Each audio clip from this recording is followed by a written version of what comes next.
Tadi kita telah tahu bagaimana cara membuat instance dari suatu observable, kemudian kita melakukan subscribe ya terhadap observable tersebut ya. Jadi ketika observable tersebut masih belum memiliki subscriber, maka observable tersebut akan menunggu ya.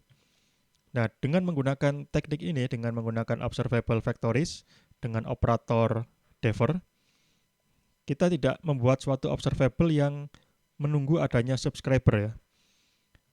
Tetapi kita akan menyediakan observable baru pada masing-masing subscriber ya. Jadi ini dengan suatu teknik yang disebut dengan observable factories ya.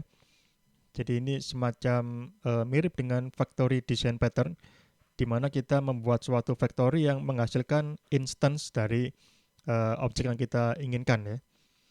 Jadi kita lihat bagaimana operator defer ini bekerja ya. Jadi kita lihat kode ini ya, kita siapkan dulu disposable-nya ya untuk mencegah memory leak atau leak memory. Kemudian di sini kita ingin membuat dua buah observable ya. Ada observable yang pertama, ini dia adalah observable yang menghasilkan nilai 1, 2, 3 ya. Kemudian observable yang kedua, dia akan menghasilkan nilai 4, 5, 6. Jadi ini ilustrasinya bisa dilihat di gambar ya. Yang merah ini adalah yang 1, 2, 3 ya. Jadi ini nilainya adalah 1, 2, 3. Sedangkan yang hijau ini adalah observable yang kedua dengan nilai 4, 5, 6.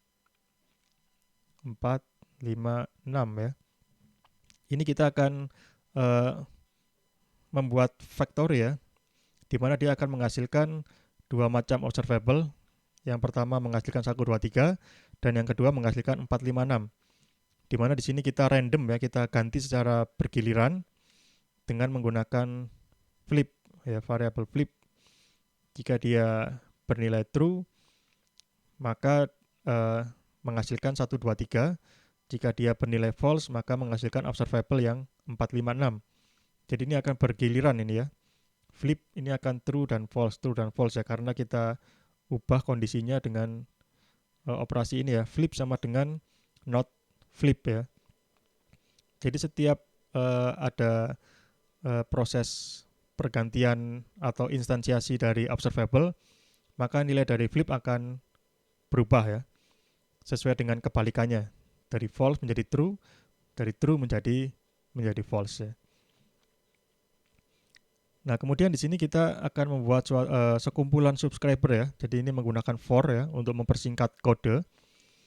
Jadi kita akan membuat 3 subscriber di sini. Jadi dengan iterasi, kemudian kita masing-masing subscriber kita masukkan ke dalam disposable ya untuk menghindari leak memory ya.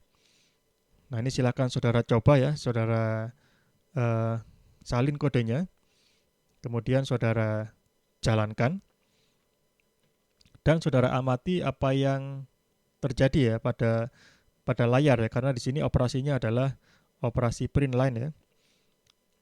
Apa yang akan terjadi di layar ketika kode ini dijalankan ya. Jadi bisa kita lihat di sini ya. Pertama-tama dia flipnya adalah false ya. Kemudian dia masuk ke dalam factory ya, di mana factory-nya menggunakan metode defer di sini ya.